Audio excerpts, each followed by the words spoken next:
नमस्कार प्यारे मित्रों, कैसे हैं आप सभी। आशा है आप सभी अच्छे और स्वस्थ होंगे। इस वीडियो में हम क्लास 9th का चैप्टर 4 के एक्सरसाइज 4.2 पर बात करेंगे। इसके पहले के वीडियो में हमने एक्सरसाइज 4.1 तक का अध्ययन कर लिया है। जैसा कि आप सभी जानते हैं, चैप्टर 4 का नाम दो चरों वाले रैखिक समीकरण है, इंग्लिश में जिसे हम लीनियर इक्वेशंस इन टू वेरिएबल्स कहते हैं। इसके पहले की वीडियो में हमने एक्सरसाइज 4.1 तक का अध्ययन कर लिया है।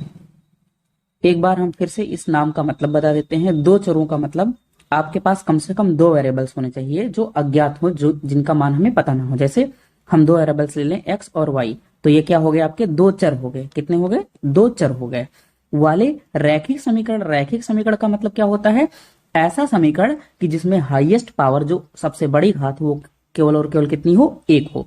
जैसे मैं लिख दूं 2x प्लस 7y बराबर 9। तो ये देखिए आपके इसमें कितने चर हैं, दो चर हैं। कैसे, पहला चर x और दूसरा चर y, दो चर हो गए। अब रैखिक समीकरण इसे क्यों कहेंगे, क्योंकि x पे भी घात एक है और y पे भी घात एक है। तो दो चरों वाले रैखिक समीकरण कुछ इस प्रकार होता है। इसका व्यापक रूप आप ऐसे लिख सकते हैं, ax plus by plus c बराबर 0, जहां a, b और c क्या है, वास्तविक संख्या है। देखिए दो वास्तविक संख्या है, 7 वास्तविक संख्या और 9 वास्तविक संख्या है। a, b, c का वैल्यू यही है और x, y आपके क्या है, दो चर है। ठीक है, तो व्यापक रूप इसका ये होता है ax plus by plus c बराबर 0। आइए ज्यादा बातें ना करके हम प्रश्न पे चलते हैं। प्रश्न संख्या 1। प्रश्न संख्या 1 आपको कह रहा है, निम्नलिखित में से कौन सा विकल्प सत्य है और क्यों। ठीक है, क्वेश्चन दिया हुआ है y equal to 3x plus 5। y equal to 3x plus 5। दोस्तों इस पे थोड़ा विचार कर लेते हैं। इस पे क्या होता है, इसका हल कैसे निकालते हैं। हम अपने मन से चाहे y का मान रखते हैं चाहे x का मान रखते हैं। आपको अपने मन से रखना है किसी एक चर का। इसमें कितने चर हैं, दो चर। कौन कौन से, y है और x है, ये दोनों चर हैं। इसमें चाहे अपने मन से आप x का मान रखो चाहे अपने मन से y का मान रखो। अपने मन से का मतलब x का मान आप अपने मन से 0 रख सकते हो, 1 रख सकते हो, 2 रख सकते हो, 3 रख सकते हो, कोई 4 रख दिया, किसी ने 100 रख दिया, किसी ने 200 रख दिया। ऐसे हम अपने मन से मान रखेंगे। कैसे, अगर हम x का मान रखेंगे तो हमें किसका मान अपने आप मिल जाएगा, y का मान मिल जाएगा। और अगर हम y का मान अपने मन से रखते हैं तो हमें तुरंत किसका मान मिल जाएगा, x का मान मिल जाएगा। ठीक है, तो चलिए अगर हम x बराबर यहाँ पे 0 रखते हैं तो y बराबर 3 गुणे 0, 3 गुणे 0 प्लस 5 है ना। यहाँ पे मैंने 0 रख दिया और 3 और x के बीच में क्या चिन्ह है, 0 का गुणा का। y बराबर 3 0 0 हो जाएगा प्लस 5, y बराबर क्या हो गया, 5। यानी x बराबर 0 रखने पे y बराबर 5 मिल गया।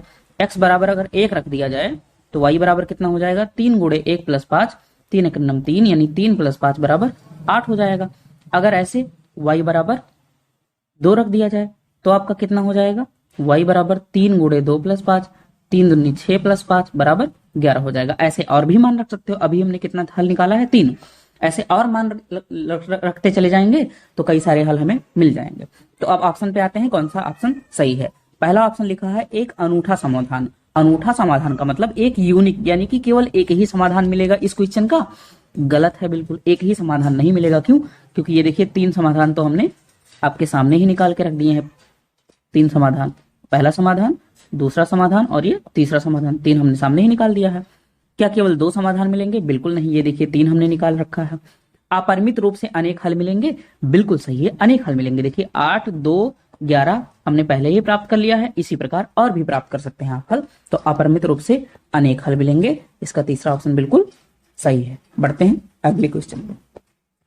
प्रश्न संख्या 2 लिखा है, निम्नलिखित समीकरणों में से प्रत्येक के लिए कितने समाधान लिखने हैं। दोस्तों हमें 4 समाधान लिखने हैं। जैसे ये देखिए ऊपर वाला सवाल था तो इसमें हमने कितने समाधान लिखे हैं, 3 समाधान लिखे हैं। ऐसे इसमें 4 समाधान। 4 समाधान आप कैसे लिखोगे, या तो x का मान अपने मन से रखोगे या तो y का मान अपने मन से रखोगे। ठीक है, 4 बार रख दो तो आपको मिल जाएगा फटाक से। चलिए पहला क्वेश्चन देखते हैं। पहला क्वेश्चन लिखा है 2x प्लस वाई बराबर 7। y को अकेला इधर छोड़ दीजिए, चाहे 2x को छोड़ दीजिए, जिसको आप छोड़ना चाहें उसको छोड़ दीजिए। अगर हम y को इधर छोड़ते हैं, 2x को उधर भेज देते हैं तो 7 माइनस 2x हो जाएगा। अब x का मान अपने मन से यहाँ पे रखिए और किसका मान मिलता जाएगा, y का मान मिलता चला जाएगा। यदि x बराबर 0 रखते हैं, x बराबर 0, तो y बराबर क्या मिल जाएगा हमें, 7 माइनस 2 मल्टीप्लाई 0, ये आपका 0 हो जाएगा। इतना केवल क्या बचेगा, 7। y बराबर 7, ये पहला आंसर मिल जाएगा आपको। यदि हम x बराबर 1 रख देते हैं तो y बराबर 7 माइनस 2 मल्टीप्लाई 1, y बराबर 7 माइनस 2, तो y बराबर आपको कितना मिल जाएगा यहाँ पे 5, ये आपको दूसरा मिल गया। यदि x बराबर 2 रख देते हैं, ठीक है, x बराबर 2 रख दीजिए, तो y बराबर 7 माइनस 2 गुणे 2, तो कितना हो जाएगा 7 माइनस 4 बराबर कितना हो जाएगा 3, y बराबर 3, एक आंसर आपको ये मिल जाएगा। ठीक है, अब यदि x बराबर 2 रखा जाए, ये सॉरी 2 रख चुके हैं, 3 रखते हैं, x बराबर 3, तो y बराबर 7 माइनस 2 गुणे 3, y बराबर 7 माइनस 6, y बराबर कितना हो गया 1। ठीक है, 4 समाधान लिखने थे, पहला समाधान, दूसरा समाधान, तीसरा समाधान, चौथा समाधान, ऐसे आपको लिखना है। ठीक है, यहाँ पे इसका दूसरा सवाल लगा देते हैं हम। दूसरा सवाल क्या है इसका? दूसरा सवाल दिया हुआ है पाई x प्लस वाई बराबर 9। इसको भी वैसे कर लीजिए, अगर y को हम अकेला छोड़ दें इधर, तो 9 माइनस पाई एक्स हो जाएगा। यदि हम x बराबर 0 रखते हैं, यदि x बराबर 0, तो y बराबर 9 माइनस पाई गुणे 0, y बराबर कितना हो जाएगा आपका 9 हो जाएगा। ठीक है, यदि x बराबर 1 रखते हैं, तो y बराबर 9 माइनस पाई मल्टीप्लाई 1, y बराबर कितना हो जाएगा 9 माइनस पाई। ये दूसरा हो गया, ये पहला सॉल्यूशन हो गया। यदि x बराबर 2 रखते हैं, तो y बराबर 9 माइनस 2 पाई हो जाएगा। और यदि y बराबर 3 रखते हैं, सॉरी x बराबर 3 रखते हैं, तो y बराबर कितना हो जाएगा 9 माइनस 3 पाई। ये आपके 4 सॉल्यूशन यहाँ पे हो गए। क्वेश्चन नंबर 3 की बात करते हैं। तीसरा जो दिया है, तीसरा आपका दिया हुआ है x equal to 4y, x equal to 4y। तो यदि y बराबर 0 रख देते हैं, तो x बराबर भी 0 मिल जाएगा। यदि y बराबर 1 रख देते हैं, यहाँ पे 1 रखिए, तो x बराबर 4 गुणे 1, x बराबर 4 मिल जाएगा।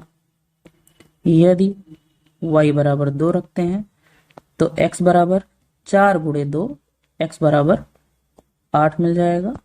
और यदि y बराबर 3 रखते हैं, तो x बराबर 4 गुणे 3, x बराबर कितना मिल जाएगा आपको 12। ये आपके 4 समाधान हो गए, यहीं पे सारे आपके ये आंसर हो जाएंगे। बढ़ते हैं अगले क्वेश्चन पे।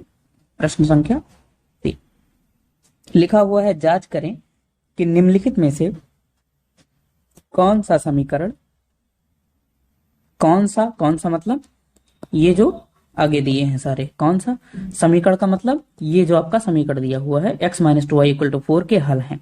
निम्नलिखित में से कौन सा का मतलब ये सारे दिए हुए हैं, इनमें से कौन से ये जो समीकरण है इसके हल हैं और कौन से नहीं है। ठीक है बच्चों, ये हो गया। अच्छा, ये जो 0,2 दिया हुआ है, इसका मतलब ये होता है, जैसे ये जो 0,2 दिया हुआ है, तो इसका मतलब x का मान आपका क्या है 0 और y का मान क्या है 2। आप कभी y के मान को 0 नहीं बोल सकते हैं। ये जो ब्रैकेट के अंदर ये जो पहला मान होता है ये x का मान होता है, दूसरा जो मान होता है वो y का मान होता है। हमने आपको बताया था कि इस मान को आप भुज बोलते हैं जो x अक्ष का निर्देशांक होता है, इसको आप कोट बोलते हैं जो y अक्ष का निर्देशांक होता है। ठीक है, तो इसे याद रखिएगा कि ये x का मान, ये y का मान, x का मान y का मान। ठीक है, तो इसको इस समीकरण में रख के अगर हम हल करते हैं और संतुष्ट कर देगा, तो वो हमारा इस समीकरण का हल हो जाएगा। ठीक है, चलिए सॉल्व किया जाता है। एक हमने खींच लिया और हमारा समीकरण है x माइनस 2y बराबर 4, ये समीकरण है। और इसका हम पहला लेते हैं 0,2, यानी कि x बराबर 0 और y बराबर 2 रखना है हमें किस समीकरण में, इस समीकरण में। तो 0 माइनस 2 गुणे 2 बराबर 4, तो ये 0 हो जाएगा। ये माइनस 4 बराबर 4, क्या माइनस 4 बराबर 4 है? बिल्कुल कभी नहीं हो सकता है। तो RHS यानी लेफ्ट हैंड साइड बराबर राइट हैंड साइड नहीं है, यानी कि ये दोनों बराबर नहीं है, क्योंकि माइनस 4 कभी 4 नहीं हो सकता है इस बिंदु को रखने पे, यानी कि 0,2 दिए गए समीकरण का हल नहीं है। दिए गए समीकरण का हल नहीं है। इसी प्रकार से आपको सारे ऑप्शन करने हैं। दूसरा ऑप्शन क्या है आपका 2,0, 2,0, यानी कि x बराबर 2 रखना है हमें, y बराबर 0 रखना है। समीकरण आपका क्या है, x माइनस 2y बराबर 4। यहाँ पे रखिए x का मान 2 रखना है, माइनस 2 गुणे 0 रखना है बराबर 4। 2 बराबर 4 हो गया। कभी कभी ऐसा हो सकता है, बिल्कुल नहीं हो सकता है। RHS नहीं बराबर है LHS के, ठीक है ना। तो अतः 2,0 समीकरण का हल नहीं है, समीकरण का हल नहीं है, ठीक है। तीसरा देखते हैं, समीकरण पहले लिख लेते हैं, x माइनस 2y बराबर 4, और जो तीसरे में आपको बिंदु दिया गया है वो दिया गया है 4,0, 4,0, यानी कि x बराबर हमें 4 रखना है, y बराबर 0 रखना है। 4 माइनस 2 गुणे 0 बराबर 4, ये 4 ऐसे बच जाएगा, ये तो 0 हो जाएगा आपका, 4 बराबर 4 हो जाएगा, यानी कि LHS बराबर RHS के है। तो अतः 4,0 समीकरण का हल है, समीकरण का हल है। चौथा ऑप्शन चेक कर लेते हैं। इसके पहले हम फिर वही समीकरण लिख लेते हैं, उसी समीकरण पे सबको चेक करना है। x माइनस 2y बराबर 4, और चौथा दिया है √2, 4 √2, √2, 4 √2, यानी कि x बराबर √2 रखना है और y बराबर 4 √2 रखना है। √2 माइनस 2 गुणे 4 √2 बराबर 4, ये √2 हो गया, माइनस ये 4 दूनी 8 √2 हो गया बराबर 4। 8 √2 में से 1 √2 घट जाएगा, कितना बचेगा, -7 √2 बराबर 4। ये बराबर नहीं है, LHS बराबर RHS के नहीं है। अतः √2, 4 √2 समीकरण का हल नहीं है, समीकरण का हल नहीं है। पांचवा ऑप्शन चेक कर लीजिए, x माइनस 2y बराबर 4, ये हमारा समीकरण है। और पांचवा ऑप्शन आपको दिया गया है 1,1, 1,1, यानी कि x बराबर 1 रखना है, y बराबर भी 1 रखना है। 1 माइनस 2 गुणे 1 बराबर 4, 1 माइनस 2 बराबर 4, माइनस 1 बराबर 4, ये दोनों आपस में कभी बराबर नहीं हो सकते, अतः LHS नहीं बराबर है RHS के। अतः 1,1 समीकरण का हल नहीं है, समीकरण का हल नहीं है। केवल एक ही पॉइंट समीकरण का हल है जो हमारा यहां पे आया है, ये जो तीसरा ऑप्शन है यही समीकरण का केवल हल है। चलते हैं अगले क्वेश्चन पे, क्वेश्चन नंबर 4। देखिए बहुत ही आसान सा सवाल है, लिखा हुआ है k का मान ज्ञात कीजिए यदि x बराबर 2 y बराबर 1, समीकरण 2x प्लस 3y बराबर k का हल है। अच्छा, अब आप बताइए कि अगर x बराबर 2 y बराबर 2 इसका हल है तो इसको रखने पे संतुष्ट करना चाहिए, है ना। तो आप कुछ नहीं, बस इस समीकरण में इसको रख दीजिए, 2x प्लस 3y बराबर k, x बराबर 2 y बराबर 1 रखने पर। क्यों हम ये मान क्यों रख रहे हैं, क्योंकि ये मान दिया गया है सवाल में, रख दीजिए। तो 2 गुणे 2 प्लस 3 गुणे 1 बराबर k, 2 दूनी आपका ये 4 हो जाएगा, प्लस 3 का 3 हो जाएगा बराबर k बराबर कितना आ गया 7, और k का ही मान पूछ रहा था, ठीक है। तो k का मान आपका क्या आ जाएगा, यहाँ पे 7 आ जाएगा, यही आपका आंसर। तो इसी क्वेश्चन के साथ में आपका एक्सरसाइज 4.2 समाप्त होता है। अगर हमारी वीडियो अच्छी लगती है तो लाइक, शेयर और सब्सक्राइब जरूर करें। मिलेंगे अगले वीडियो में चैप्टर 4 के नेक्स्ट एक्सरसाइज 4.3 के साथ में। तब तक आप पढ़ते रहिए, अच्छे रहिए, स्वस्थ रहिए। धन्यवाद।